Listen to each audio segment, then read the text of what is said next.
అసలు నేను ఇవాళ రెండు స్పష్టంగా తెలంగాణ ప్రజలను బీఆర్ఎస్ పార్టీని ఒక ప్రశ్న అడగదలుచుకున్నాను. ఈ వాయిదా వేయాలనే నిర్ణయం డెప్యూటీ ఫ్లోర్ లీడర్గా హరీష్ రావు గారు తీసుకున్నారా?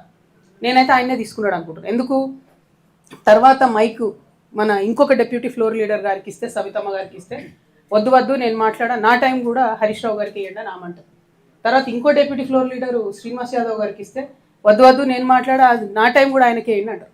అంటే అందరు డెప్యూటీ ఫ్లోర్ లీడర్ గారికి ఈ యొక్క ఫ్లోర్ లీడర్కే టైం ఇవ్వండి అని అడిగితే వాళ్ళు ఇవ్వమన్నారు. సరే, కాంగ్రెస్ తొండి చేసింది అన్నది పక్కన పెడితే బీఆర్ఎస్ ఇష్యూ ఆలోచిస్తే ఈ నిర్ణయం హరీష్ రావు గారు తీసుకుంటే డెఫినెట్గా కేవలం బీఆర్ఎస్ పార్టీలో ఇవాళ మొత్తం హరీష్ రావు గారే ఆయన ఒక గుంపు తయారు చేసుకుంటున్నారని క్లారిటీగా అర్థమైంది.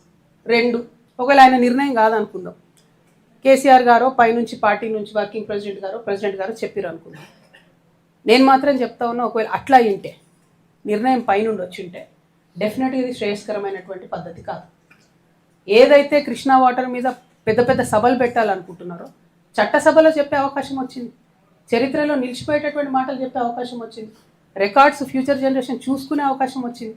అది కాదని ఆ ఇష్యూ బయట మాట్లాడతామంటే ఇది కరెక్ట్ కాదు, శాంటిటీ అంతకన్నా కాదు. కాకపోతే గుంటనక్క గారి వ్యవహారం చూస్తే నాకేమనిపించింది అంటే ఈ తోక కుక్క నొప్పే పరిస్థితి వచ్చిందనిపించింది నాకు. ఇక అది ఎవరేమనుకున్నా ప్రజలు ఎట్లా అర్థం చేసుకుంటారో నాకు తెలియదు. కానీ ఎందుకంటున్నా అంటే ఒక్క మాట అంటే మొత్తం సభ వాయిదా వేసుకుని 5 రోజులు కూడా ఎంత అన్యాయం.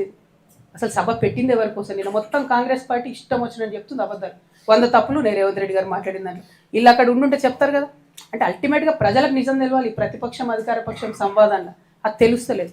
కాబట్టి నేను బీఆర్ఎస్ పార్టీకి హరీష్ రావు గారికి ఇలా పవర్ పాయింట్ ప్రజెంటేషన్ ఇస్తాడట కదా, నేను 2 సూటి ప్రశ్నలు అడుగుతాను. మీరు ఆ 2 ప్రశ్నలకు జవాబు చెప్పి తర్వాత మీరు పవర్ పాయింట్ ప్రజెంటేషన్ ఏమని